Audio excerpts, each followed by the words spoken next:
Le monde de l'entreprise en Martinique, un jour une entreprise sur RCI.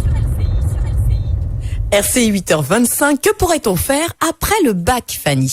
C'est la question qu'on se pose ce matin avec l'ISCA Business School et son directeur Laurent Michel. Bonjour. Bonjour. Merci beaucoup d'être avec nous ce matin. Alors l'ISCA Business School, c'est son nouveau nom, une école qui existe quand même depuis plus de 20 ans. Elle a traversé une zone de perturbation, c'est vrai, ces derniers mois avant d'être reprise récemment. Alors comment ça va aujourd'hui à l'ISCA ? L'ISCA va bien, parce que sinon on serait pas là aujourd'hui. Mais non, ça va très bien. Effectivement, il y a une petite zone de perturbation qui a duré à peu près 1 ou 2 ans. Mais derrière, en fait, on est en train de tout reconstruire, parce qu'en fait, c'est le groupe Pierre-Marie Joseph qui a racheté. Et donc, beaucoup d'investissements qui sont faits actuellement. Et on veut redorer le blason de l'ISCA. Et on est en train de remonter la pente, clairement. Donc ça s'annonce bien. Et ça s'annonce très très bien. Bon, alors on va revenir un petit peu sur d'abord la genèse de cette entreprise, de cette école. Comment elle est née cette école et du coup comment elle est arrivée là aujourd'hui ? Elle est née il y a 24 ans, créée par monsieur et madame Chocot. Cette entreprise en fait était une des premières en fait qui a fait de la formation diplômante en Martinique. Elle a perduré pendant 24 ans avec quasiment 7000 étudiants qui ont été formés, 90% de jeunes qui trouvaient un emploi au bout des 6 mois. Ouais. Donc des résultats sympas. Énormes et 80% je crois de réussite aux examens. Donc quand même une très belle école. Ça va. Et du coup, qu'il y a encore de l'avenir, on y croit. Aujourd'hui, vous proposez des BTS, des Bac+3 et des formations professionnelles. On va essayer de les détailler un petit peu. On va commencer par les BTS. Qu'est-ce qu'on apprend chez vous ? Toutes nos formations diplômantes qu'on a actuellement sont toutes orientées autour du tertiaire, essentiellement autour du commerce et de la gestion. Donc vous avez 3 BTS, donc, qui sont le MCO, donc management commercial et opérationnel. Ouais. Vous en avez un autre qui est plus orienté sur la partie numérique, qui est le NDRC, donc négociation, digitalisation de la relation client. Ok. Et vous avez un autre qui est plus orienté sur la gestion, plutôt la gestion d'un petit centre de profit, qui est le BTS gestion de la PME, donc GPME. Voilà, il y en a qui connaissent plutôt là-dessus. Donc c'est pour devenir après chef d'entreprise soi-même ? En fait, ça vous donne toutes les billes nécessaires pour créer votre petite entreprise. On parle pas de reprendre un grand groupe, c'est clair, mais effectivement, ça donne toutes les notions nécessaires à la mise en place et à la création d'une entreprise. Est-ce qu'il y a un système d'alternance chez vous ? Alors, toutes nos formations sont sous 3 systèmes, qui sont la formation initiale, la formation continue pour les gens qui sont en poste et qui veulent se former, mais surtout, et ça représente à peu près 90% de nos étudiants, c'est de l'alternance. Donc ce sont des jeunes qui viennent en alternance. Est-ce qu'ils ont déjà l'entreprise qui va bien pour faire leur alternance ou est-ce que vous les aidez un petit peu ? Alors là, c'est ce que tout le monde espère. Même les jeunes, ils espèrent. Alors effectivement, ils cherchent des entreprises eux-mêmes. Le but du jeu, c'est quand même effectivement mettre la main à la pâte et avoir la démarche au moins de chercher une entreprise. Ouais. Alors certains l'ont, très peu, parce qu'il reste quand même très difficile de trouver un emploi en alternance en Martinique, partout d'ailleurs. Pourquoi ? Parce que les employeurs jouent pas le jeu ou parce que les jeunes sont pas motivés ? Alors certains employeurs pensent que ça coûte cher, ce qui est faux, parce que quelque part l'alternance c'est aussi une période d'essai. Ça permet de tester la personne et ça permet surtout de former la personne à ses outils. D'avoir un employé sur mesure, quoi. Exactement. Et qui est formé en même temps, faut pas l'oublier. C'est ça. On précise bien. Mais c'est pas évident. Donc effectivement, nous avons une démarche proactive et cherchons des postes pour tous ces jeunes étudiants. On en a actuellement plus d'une 50aine d'ouverts. Dans tout domaine. Pour la rentrée prochaine. Pour la rentrée prochaine. D'accord. Alors aussi bien au niveau, parce qu'on n'a pas parlé des Bac+3, 4, des licences. J'y venais justement. Excusez-moi. Mais je vous en prie. Alors justement, c'est Bac+3 et 4, parce qu'il y a 4 aussi, je disais tout à l'heure. Est-ce que ce sont des licences déjà ? Bac+3, moi ça me dit licence en général. Moi aussi, mais en fait non, on n'a pas le droit de dire licence parce qu'en fait c'est réservé à l'université. D'accord. Et donc nous, on est en tant qu'établissement privé, on dit Bac+3, 4. Ok. En matière de sémantique, au moins c'est clair. Du coup, c'est Bac+3 et 4. Vous avez quelle spécialité ? Qu'est-ce qu'on peut faire ? Qu'est-ce qu'on apprend ? En fait, c'est le suivi logique des BTS qu'on a déjà en place. Donc responsable du développement commercial et marketing et responsable de centre de profit. Donc c'est la suite logique de GPME. Et ce qu'il faut savoir et qui est très important quand même, c'est que ces Bac+3, 4 en fait sont inscrites au RNCP et nous sont propres. RNCP, c'est Registre national des certifications professionnelles. Ok, merci. C'était un piège. Non, c'est surtout parce que du coup effectivement ça fait beaucoup de ça fait de lettres comme ça mises à bout à bout. Mais effectivement on est les seuls à présenter dans les DOM à avoir nos propres Bac+3, 4. Il y a aussi les formations professionnelles.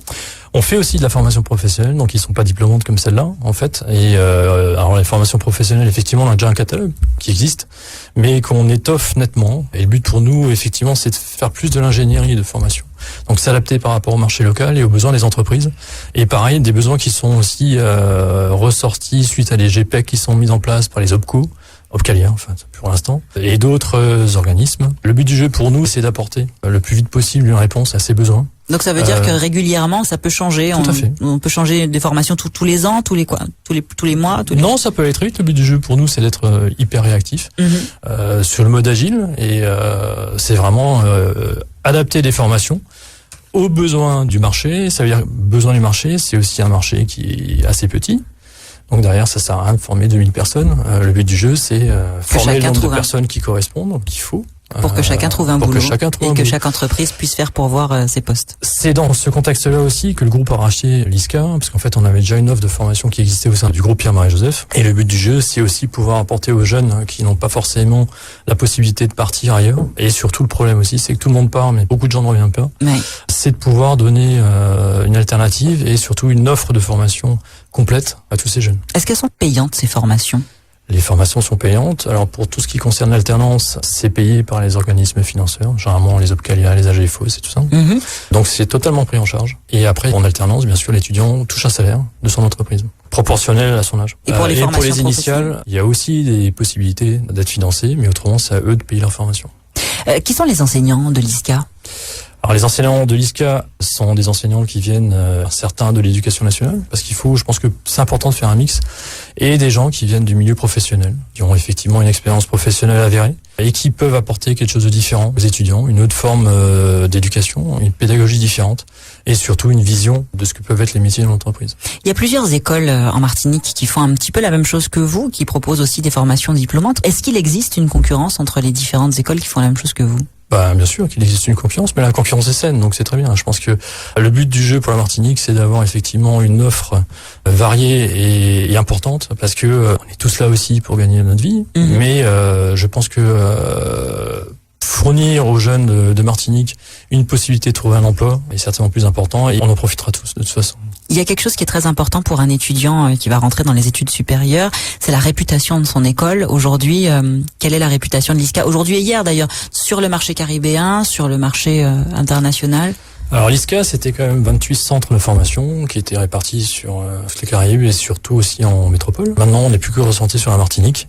Alors effectivement, l'ISCA avait une très très forte notoriété. C'était de loin le plus gros centre de formation. Alors effectivement, les 2 dernières années n'ont pas été très positives, mais clairement, c'est en train de changer. Clairement, vous êtes en train de redorer le blason. Voilà. C'est plutôt optimiste. Tout à fait. Vous avez beaucoup d'élèves pour la rentrée prochaine. Comment elle s'annonce, cette rentrée ? La rentrée s'annonce bonne, parce qu'effectivement, on avait un petit déficit d'élèves sur l'année dernière, mais en fait, elle s'annonce très bonne. En plus de ça, les étudiants qui sont actuellement en formation chez nous en BTS sont très moteurs sur la recherche de nouveaux étudiants et tout ça, parce qu'en fait, ils sont en train de diffuser le message un peu partout, parce que la direction a changé, parce que les personnes qui sont en place... effectivement, les administratives sont toujours là, heureusement, parce qu'elles ont toute l'histoire et tout l'historique du centre de formation qu'est l'ISCA. Mais derrière, en fait, c'est une nouvelle dynamique et ça leur plaît, je pense. Parce qu'on intègre aussi plein d'outils numériques, beaucoup, sachant qu'en plus, moi, je viens de ce milieu-là. Je suis là aussi pour amener tout ce côté numérique à ces jeunes, pour qu'ils aient toujours un step d'avance par rapport à ce qu'on demande au niveau de l'entreprise. Qu'est-ce que vous diriez aujourd'hui aux parents et à ceux qui veulent peut-être s'inscrire à l'ISCA pour peut-être les rassurer après ces 2 années compliquées? Pour les rassurer, c'est assez simple. Déjà, l'équipe pédagogique, on a changé aussi beaucoup. On a changé beaucoup de choses. Au niveau des gens qui travaillent dans l'ISCA, ça a changé. Tout a changé. Mais l'ISCA, ça a été quand même la plus grande école.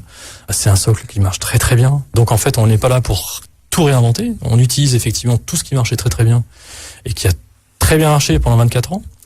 Et on améliore avec de nouveaux outils, avec une nouvelle méthode pédagogique, avec plein de nouveautés et surtout un dynamisme nouveau avec les jeunes, c'est tout. Il faut pas oublier une chose, c'est qu'il y a le groupe Pierre-Marie Joseph derrière qui donne une grosse assise financière parce que on est en train de faire plein d'investissements, on est en train de refaire tous les locaux, on est en train de remplacer toute la partie informatique. Enfin voilà, on fait énormément de choses. Donc pour la prochaine rentrée, nos petits étudiants auront un centre tout neuf, tout beau, avec des nouveaux enseignants en phase 2, certains qui connaîtront peut-être, qu'ils auront entendu parler, parce que certains sont très bons et je vois pas pourquoi on changerait.